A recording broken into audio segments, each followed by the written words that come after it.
Today I want to talk about something deeply important, how we can use mindfulness, spiritual imagery, and sacred symbolism to work with the parts of ourselves that feel painful, stuck, overwhelming, or hard to face. All of us have moments when we feel triggered, flooded, ashamed, anxious, self-critical, or caught in painful inner loops. Sometimes we want to run away from those feelings. Sometimes we want to fight them. Sometimes we blame ourselves for having them at all. But what if there were another way? What if instead of fighting our inner struggles, we learn how to turn toward them with awareness, compassion, and spiritual meaning? One powerful way that we can do this is through imagery. Imagery works not only on the intellectual level, but on the emotional and symbolic levels of the psyche, the places where trauma actually lives. Images speak directly to the nervous system. They help us access deeper layers of experience that words alone often cannot reach. This is why spiritual traditions across time have always used stories, symbols, and metaphors. They are not just teachings. They are tools for inner transformation. Many people struggle with inner patterns like doubt, shame, denial, or harsh self-judgment. These internal voices can feel relentless. You're not good enough. You're failing. You should be better by now. You're too much. You're not enough. Often these voices are not who we truly are. They are echoes of pain, trauma, criticism, or unmet emotional needs. But when we are caught inside them, they feel very real. Instead of trying to suppress these parts, spirituality and psychology both teach something profound. Healing happens not through violence against the self, but through awareness, relationship, and understanding. This is where sacred imagery becomes so powerful. There is a fascinating and often misunderstood story in the Torah. The Israelites are suffering and poisonous serpents appear. People are bitten, they are afraid, they are in pain. And what is the remedy? Hashem instructs Moshe to make a copper serpent and raise it up. When the people look at the serpent, they are healed.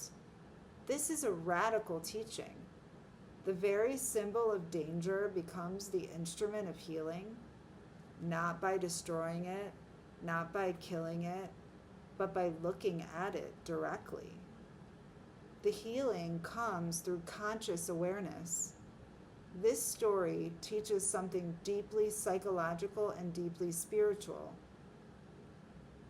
The things we fear, avoid, or resist may actually hold the key to our healing when we are willing to approach it with consciousness and guidance. The serpent is not the enemy.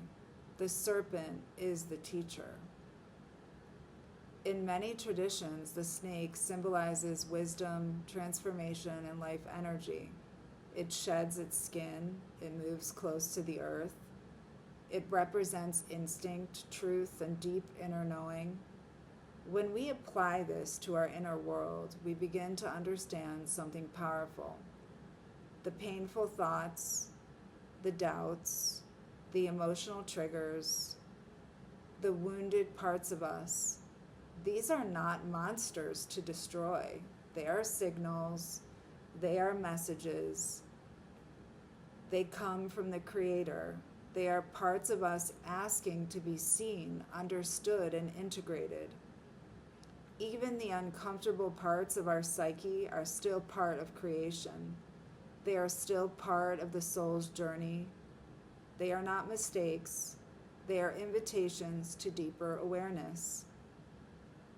The serpent becomes a symbol of this truth. Nothing within you needs to be annihilated. Everything within you can be transformed through consciousness. So rather than trying to break ourselves, we are invited to observe ourselves. Rather than fighting our inner world, we begin to listen to it. Rather than fearing our pain, we gently ask, what is this part of me trying to show me? What does it need? What truth lives beyond this discomfort? Or what truth lives beneath this discomfort? This is where our spiritual practice and trauma-informed healing can meet in a beautiful way.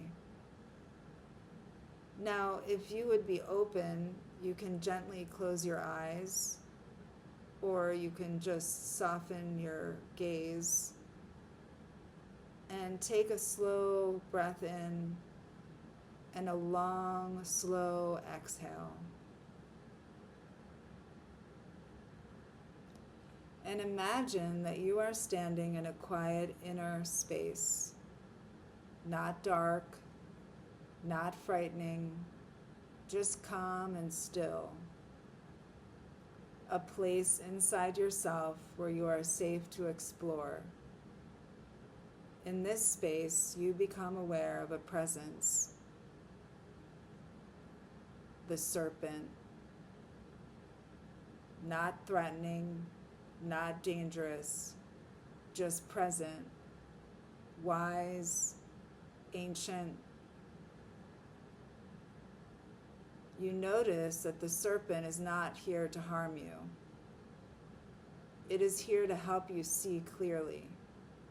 As you look at it, you become aware of thoughts or feelings that often trouble you. Self-doubt, fear, shame, confusion, pain. But instead of pushing them away, you simply notice them. You may realize that what once seemed terrifying is not what you imagined. A shadow on the wall turns out to be just a curve of stone. A movement that once startled you is simply the natural shifting of your inner landscape. With each breath in and out, you understand more deeply. You do not need to fear your inner world. You are allowed to look gently. You are allowed to understand. You are allowed to grow. And the serpent, this sacred symbol, reminds you. Healing does not come from any kind of force, although it can. Healing comes from the awareness around these things, from compassion and from truth. When you are ready, you can gently return to this moment, carrying with you the knowledge that nothing within you is too frightening to face with the consciousness that you have.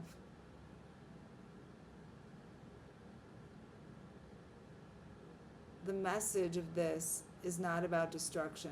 It is about your transformation. It is telling you that even what feels painful, uncomfortable, or confusing inside of you can become a source of wisdom when approached with awareness and a spiritual grounding. We are not meant to fear our inner world. We are meant to learn how to see it clearly. And sometimes healing begins simply by having the courage to look.